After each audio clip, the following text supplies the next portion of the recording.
ይስጥልኝ ቤተሰቦች እንዴት አላችሁ? እንግዲህ ሁሉ ሰላም። መካከለኛው ምስራቅ ጉዳይ ላይ ዛሬ እናነሳለን። ፕሬዚዳንት ዶናልድ ትራምፕ ኢራንን እናጠፋታለን ብለዋል። ኢራን የምጠፋ ሀገር ናት ወይ? ስንቴ ጠፋች? እንደዚህ ከሆነማ የሚሉ ሀሳቦችን በደንብ ማንሳት አለብን። ምክንያቱም እንደዚህ አይነት ነገሮች በጣም በተደጋጋሚ የሚሰጡ አስተያየቶች ሆነዋል እና ፕሬዚዳንት ዶናልድ ትራምፕ ይህን ሀሳብ ሰጥተዋል። ሰው ኦፍኮርስ ትጠፋለች ወይ? ስንቴ በዚህ ቢሆንማ ስንት ጊዜ ኢንሃሌትድ ሆናለች ወይም ጠፍታለች የሚለውን በደንብ እናነሳዋለን። በተለይ መካከለኛው ምስራቅ ላይ ምናረት ነገሮች አሉ የሚለውን በደንብ እናነሳለን። ከዛ በፊት ግን እንደነ ቢፌር ያሉ ታታሪ ወንድሞቻችንን ቻናላችን ከፍ እንዲል ብዙ ጥረት የሚያደርጉ በዛ ላይ ሰብስክራይብ የሚያደርጉ ሼር የሚያደርጉ ሰዎችን አፕሪሼት እያደረጋችሁ እዛው እናንተም እንግዲህ የተለያዩ ኮሜንቶችን ሀሳቦችን የተለያዩ ነገሮችን ካሏችሁ የተለዋወጣችሁ ቀጥሉ። እኔም የተለያዩ ሀሳቦችን መስጠት ቀጥላለው። ሰው እነዚህም ጉዳዮች በጣም እናንተና እኔ እኩል ነው ሀሳቦችን የምንቀያየሩ እና ከዛ አንጻር አንዳንድ ጉዳዮችን በደንብ ለመውሰድ እድሉን ፈጥሮልናል። እኔም እንደ በጣም የቅርብ ሰው አድርጌ እንደወስዳችሁ አድርጎኛል። እናንተም ኦፍኮርስ የፈለጋችሁትን አይነት ጥያቄ እንድጠይቁም አድርጓል። ግን አንዳንድ ሰዎች ደግሞ አላችሁ በዚህ ልክ እንትን ደገፍ የምትሉ እና እንደዛ እንዳልሆንኩ እንግዲህ በጣም በተደጋጋሚ ነግራችኋለሁኝ።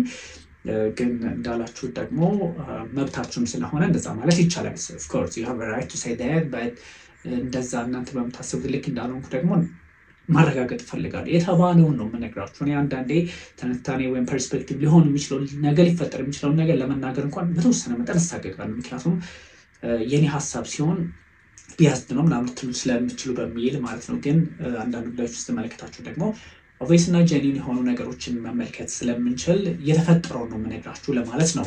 ፕሬዚዳንት ዶናልድ ትራምፕ ኢራን ትጠፋለች የሚል መረጃ ሰጥተዋል። እውነት ትራምፕ እንዳሉት ኢራን ትጠፋለች? ብጠፋ ስንት ጊዜ አጥፍተዋታል? ስንት ጊዜ ከዚህ በፊት ስለ ኢራን ማጥፋትና ኢራን ኤግዚስት ስለማድረጓ አውቶ ነበረ የሚለውን ሁላችንም የምናውቀው ስለሆነ ከዛ አንጻር ብዙም የሚያጠያይቅ አይደለም።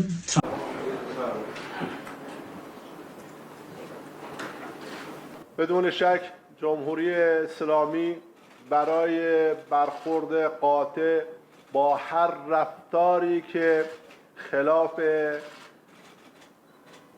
تفاهمنامه امضا شده صورت بگیره آمادگی داره. با هر رفتاری که بخواد در واقع موجب ناامنی و یا عبور از خطوط قرمز جمهوری اسلامی ایران باشه آمادگی داره.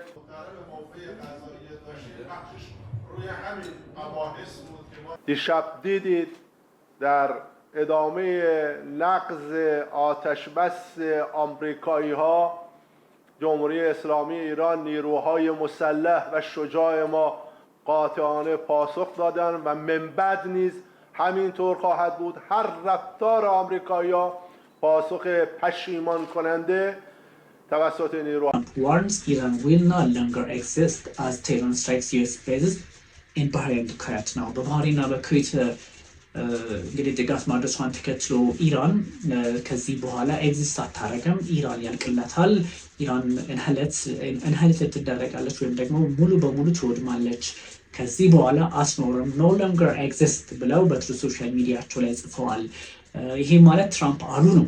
ትራምፕ በትሩ ሶሻል ሚዲያቸው ላይ ይሄን ያሉት እንግዲህ በባህሬን በጣም ወሳኝ ቦታ ላይ ጥቃት መሰንዘሩ የአሜሪካ ፊልስ ፍሊት የሚባለው እሱ ላይም ጥቃት መድረሱን ተከትሎ ከዛ ላይ ደግሞ በተለያዩ አጋጣሚዎች ፕሬዚዳንት ዶናልድ ትራምፕ ደግሞ ጫና ውስጥ በገቡበት ሰዓት የሰጡት ሀሳብ ስለሆነ እንግዲህ ብዙ ይሆናል አይሆንም የሚለው እንደማይሆን ግልጽ ነው፣ ሙሉ ነው።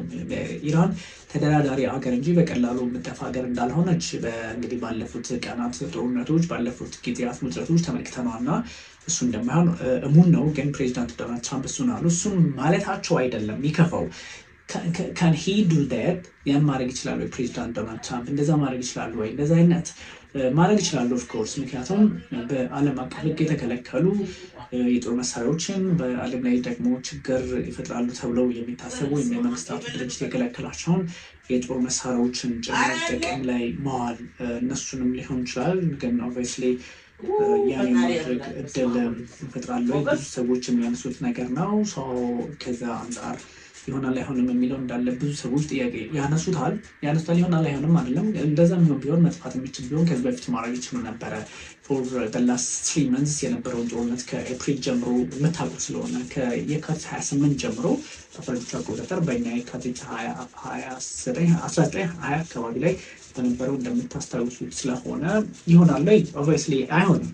ግን ደግሞ አደገኛ የሆነ የጦር መሳሪያዎችን ከተጠቀሙ ምናልባት እንደዚህ እንደ አቶሚክ ቦምብ ትንሽ ከዚህ በፊት ያልተጠቀሟቸውን በጣም በንከር በስር የሚባሉ አደገኞቹን የሚጠቀሙ ከሆነ ሜቢ ሊሆን ይችላል የሚል ነገር ሊኖር ይችላል፣ ወይም ደግሞ እንደዛ ግምት ውስጥ ሊገባ ይችላል ነው። ግን የኢራን ኃይልስ በዛ ልክ ነው ወይ?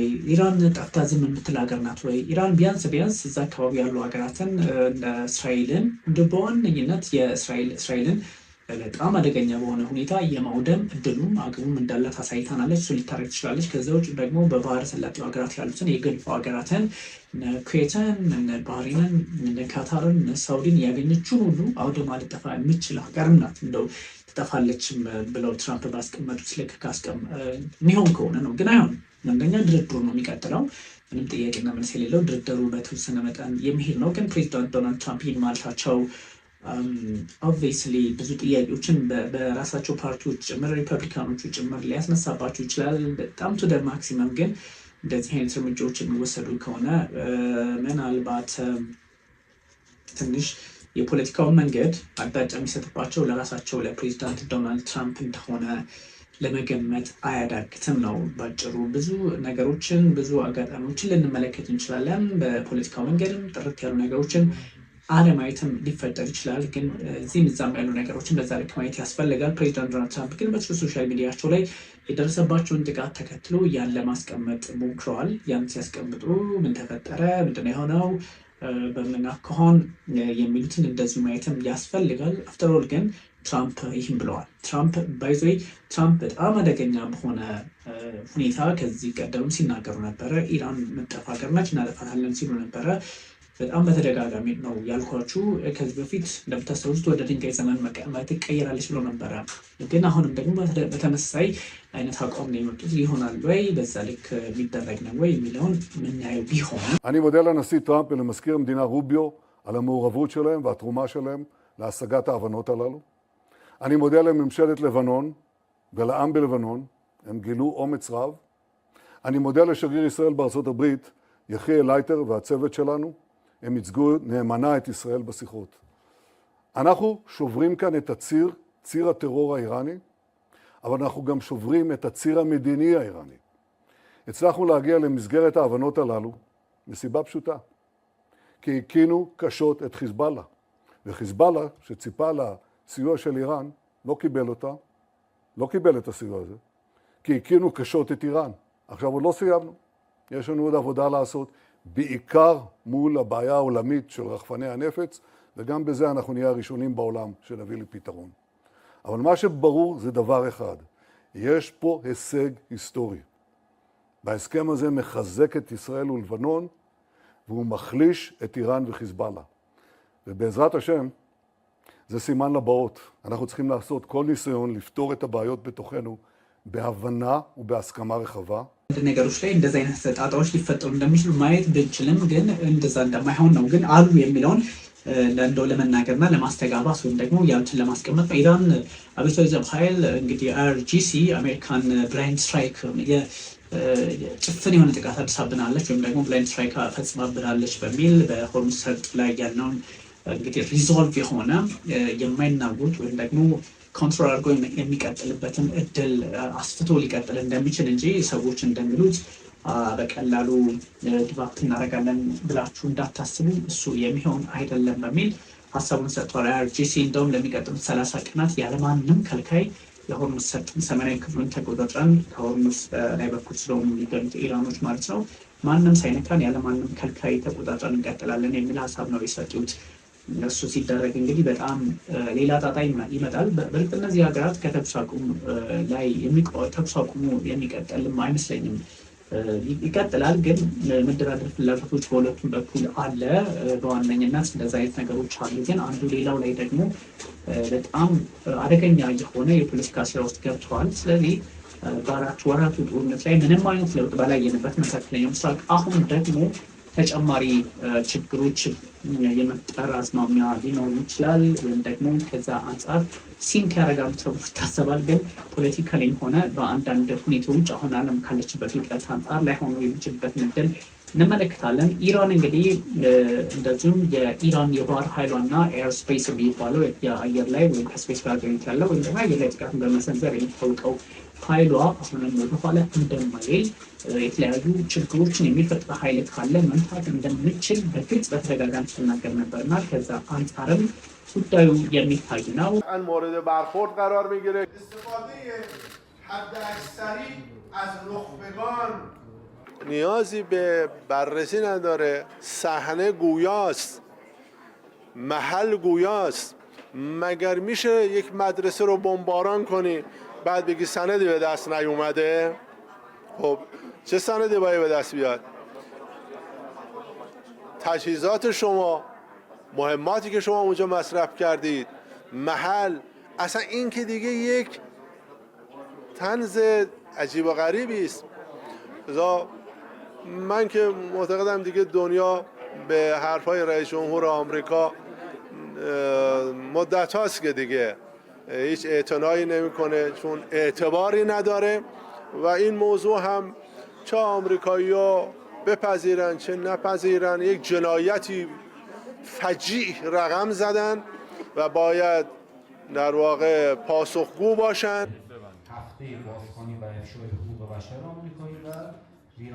ከዛ ፕሬዚዳንት ዶናልድ ትራምፕ በሶሻል ሚዲያቸው ላይ የሚሰጡት የሚያስቀምጡት ሀሳብ ሳተርዴይ ሌሊት ማለት ነው ኢራን እንግዲህ would no longer exist if Tehran keeps breaking the ceasefire ተኩስ አቁሙን እየጣሰች የምትቀጥል ከሆነ ቴህራን ጉዳዩን በዛ ልክ የምንቋጨው ይሆናል ወይም ደግሞ እስከመጨረሻው እንግዲህ እስከመጨረሻው በምትመለከቱት ልክ እንደሚቋጨው እንችላለን። ይህ በጣም ተደጋጋሚ ሀሳብ ነው የሚሰጡት ፕሬዚዳንት ዶናልድ ትራምፕ። ይሆናል አይሆንም የሚለውን የምናየው ቢሆንም ማለት ነው። ግን አንዳንድ ችግሮች አሁንም ይሄ ነገር ነው በፖለቲካው ነገር ጂኦፖለቲካል ኢምፓክት ከማምጣት ረገድ እና ከተለያዩ ጉዳዮች ላይ ብዙ ጥያቄዎች ሊነሱ እንደሚችሉ ግልጽ ነው። ኢራን ባህሬንና ክሬት መምታቷን እንግዲህ ፕሬዚዳንት ዶናልድ ትራምፕ ከዚህ በኋላ እንግዲህ አትኖርም የሚል ሀሳብ የሰጡት። ስለዚህ አትኖርም ትኖራለች የሚለውን የሚያውቁት ራሳቸው ኢራኖች ናቸው። ራሳቸውን እንግዲህ አለመኖር ውስጥ ናቸው ወይ ከተባለ እስካሁን በጣም ኤግዚስት የማድረጋቸው ነገር የሰፋ እድላቸው ሰፊ የሆነ አቅማቸውን ያሳዩት ነው። ያሳዩበትን አጋጣሚ ስለፈጠሩ እንደው በቀላሉ እንደዛ ይሆናል የሚል እንትን የለንም። ግን በአንዳንድ ጉዳዮች ላይ ዓለም ላይ ያለው ነገር የተመለሱ ትንሽ ጣጣው የዛ የመጣበት አጋጣሚ ስላለ እሱ አንጻር ነው። ስለዚህ አርጂሲ የትኛውም አይነት አስተሳሰብን ከዚህ በኋላ ፖስቱ ምላሽ ይሰጣል የሚል ሀሳብ እየሰጡ ይገኛል እና ዛሬ ያው እንግዲህ ትንሽ ሁኔታ ማስቸጋሪ ስለሆነ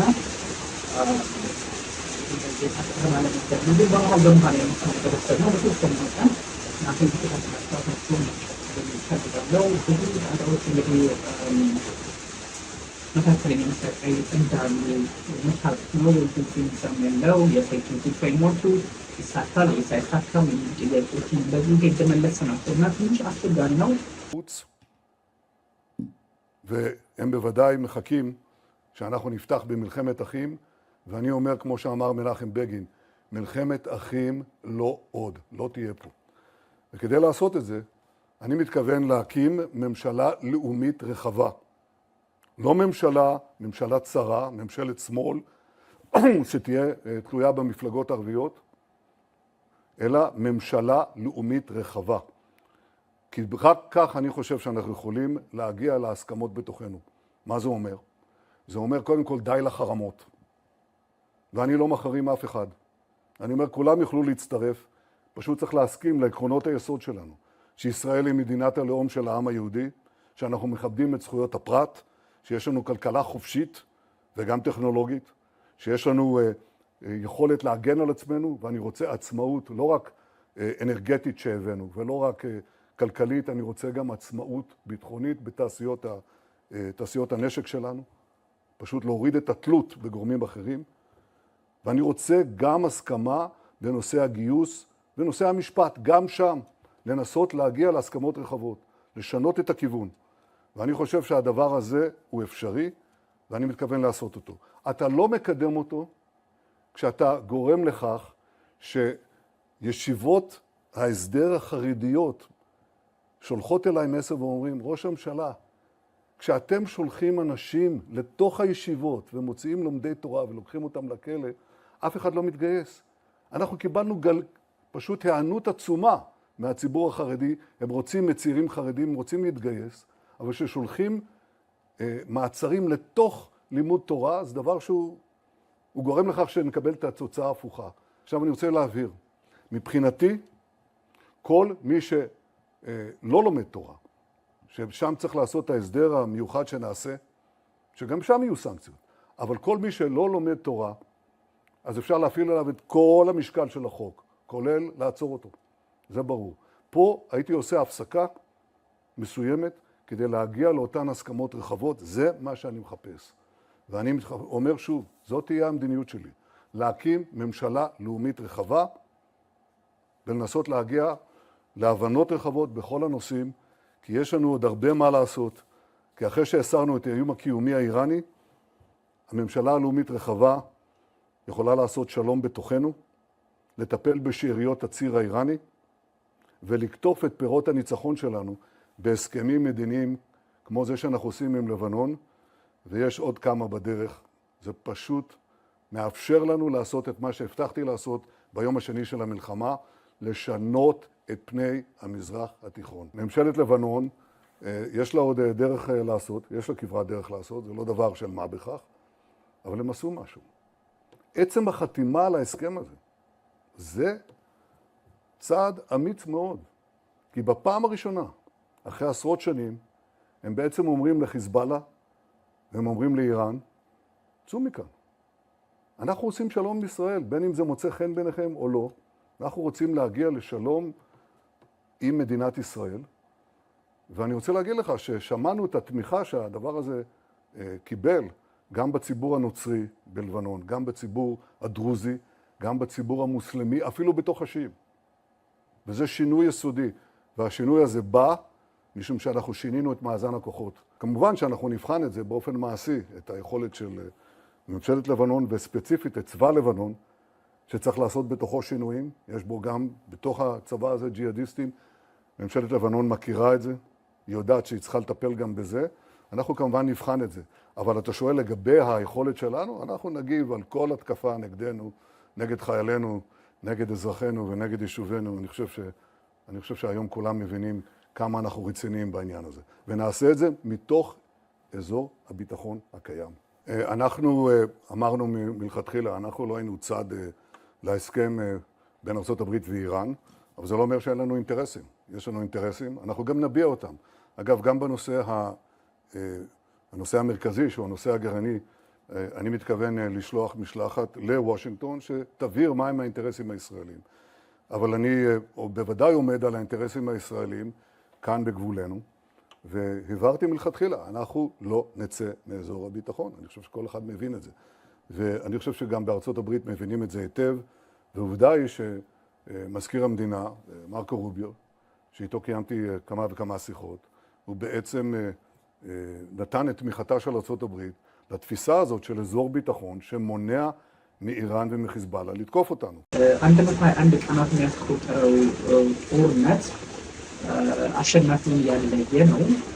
እንግዲህ አሸናፊውን አለየም ኢራን እንደ ሀገር ኤግዚስት አድርጋ መቀጠሏን ያሳየበት ነው እንጂ ትራምፕ እንደሚሉት የምትሸነፍበት አውድ የፈጠረ ሆኖ አልታየኝም እና አንዳንድ ነገሮችን ከዚህ ላይ እንግዲህ ማየቱ በዚህ በትክክል መረዳቱ ያስፈልጋል። ትራምፕ ትሬትመንት ኢራን አሁንም መዛቻቸውን ደጋግመው ከጁን 15 በኋላ ያለው ነገር ስትመለከቱት አሁንም በዚህ የግዳታቸውን አጠናክረው ሊቀጥሉ እንደሚችሉ ማሳያ ነው። ብዙ ነገሮች አሉ።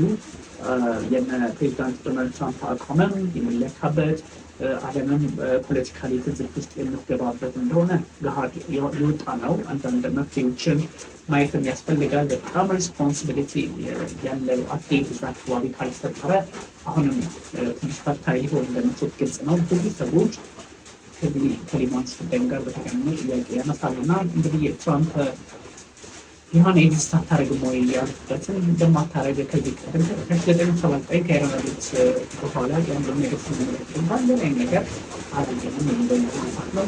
ትንሽ እንዳልኳችሁ ነገርና ነው ከተቻለ ማታ ከታሪክ መረጃዎች ተመልክቷለ ገናና ስላለናል እንደተመለከታችሁ ግን በጣም ማንተት ናቸው ላይ ታደርጉ